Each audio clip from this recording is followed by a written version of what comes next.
Federation gives away lots of money, and these are the foundations, but how does it really work, and what should I do? I'm the grants coordinator. So basically, in the smallest thumbnail is you send a proposal to me. I distribute it internally to foundation managers, to all the folks who work with these foundations, of which I'm also one, and that's how it works. That's the smallest way to say it. So let me explain it a little bit more. Usually the next question is, well, can we get the mission statements of all these foundations so we can figure out which one we want to target? And it's a perfect and smart question. Maybe I've saved someone coming up and asking that question.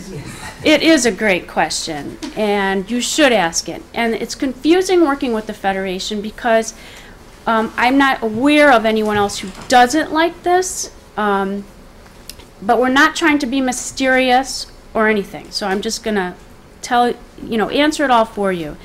These foundations, they all have different mission statements.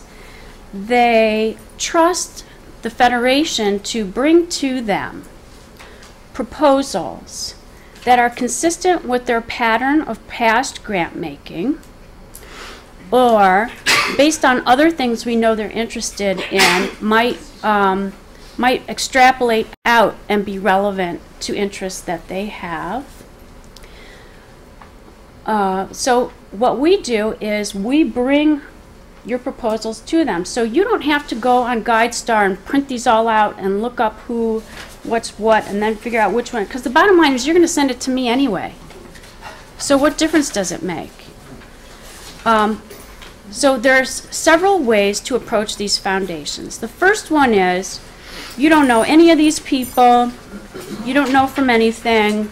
You have a great organization and a great proposal. You send it to me, and I'm not going to show it to the folks who, to the foundation that only funds yeshivas in Israel. They don't want to see it.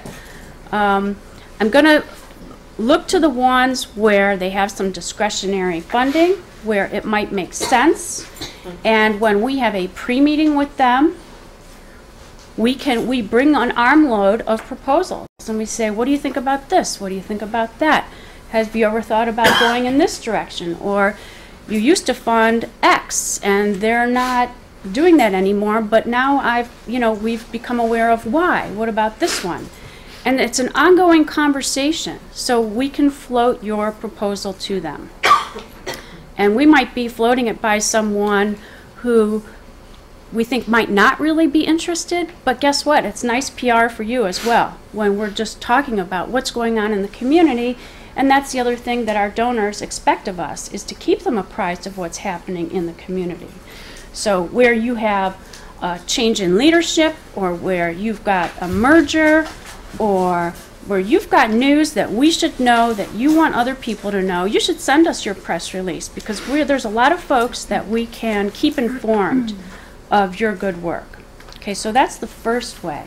And when you send it, it might be frustrating because you're never going to get a yes or a no from us. It's not like we have, okay, here's the deadline, send us your proposal by this deadline, and then we're going to call you and say yes or no. It just doesn't work like that. It works like this. You send it, and usually the best time to send it is in the spring, because most of these foundations meet somewhere between June and February, mostly. So you get your maximum exposure, if you will, if you send it in the spring. You'll still get exposure no matter when you send it. We keep it for probably a year and a half, because I think after that it's somewhat stale no matter what. And then if there's interest in it, and they want to fund it, you might just receive a check. Or you might get a call that they're looking for additional information on a particular thing. Or they don't want to fund the general support, but they want to know if there's a programming piece that they could support in a certain range. And so we can continue the dialogue like that. But you're never going to get a phone call or a letter or a note that says no. So that's sort of good news, I guess. But it's an ongoing process. Okay, so that's the first way, is just send it to me. The second way, the more effective way, is you take this list and you share it with your board of trustees, with your other donor. You know, you might have some really committed donors. You share it with them. And you ask, say, do you know any of these folks? Do you know maybe any of the trustees who sit on these foundations? Is there anyone that we could have coffee with and share with them the good work that we're doing? And the way that this plays out is, then you call me and you say, Ann, we met with Joe Schmo, and he said that they might consider something like this. Even something that's lukewarm like that is fine. And so I say, great, send me the proposal, or if I already have it, I'll say, send me a cover letter that says, Dear Ann, we spoke with Joe. He said he might be interested. Here's the proposal. Now it's treated a little bit differently. Now when we go to that pre-meeting before the foundation meeting where we have those conversations, it's on the top. And it starts with, do you remember meeting with so-and-so? No. Oh, well, you said you might be interested in this proposal, and they've sent it. Oh, yeah, I do remember. Then we sit down and we talk about it, and we look at it, we evaluate it.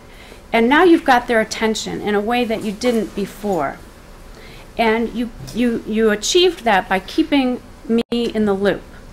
It is my goal. I will not advocate for anything. It is my goal so that you understand my intentions, and everyone who works with these foundations at the Federation, is to make their grant making meaningful and to make a good match. I'm not out there to find what I think is the best program in youth development or what I think is the most important need in Cleveland. Really, it matters very little what I think. What my goal is to have this family feel that their philanthropic goals are being met, to help them evolve those goals, which often happens. And now here's the third way that these things get funded. In helping them evolve, another one of my goals as a Federation employee, having nothing to do with the grant making, is to engage the next generation of these families in the work of the Federation. One of the great ways to do that is through their grant making, and to get the next generation, the adult children, the grandchildren, at the table. And once they're at the table, they start sharing things that they're interested in. And one of the things that we work with at the Federation, there's always tensions no matter what your work is. So with us, it's getting the next generation involved often means bringing new general community organizations to the table. The grandparents are really profoundly vested in the institutions of the Jewish community because that's how they grew up, and that's what they were, raised on. And you've all experienced, you probably want to do the same thing, get the next generation involved and bring in new blood. But so with the Federation, though, it really has a flavor to it, and that is the organizations that the adult children bring to the attention of their parents and grandparents are not in the Jewish community. Lots of them are not in the Jewish community. So look to the younger people that are volunteering in your organizations who are involved with you and realize that they may have connections to other resources that may not be, their own, but they may be engaged in a family process whereby they have tremendous say. Because the one thing that their parents and grandparents want is for them to be engaged. And the best way to do that is to say to them, what are you interested in? What can our foundation fund that would make you feel good.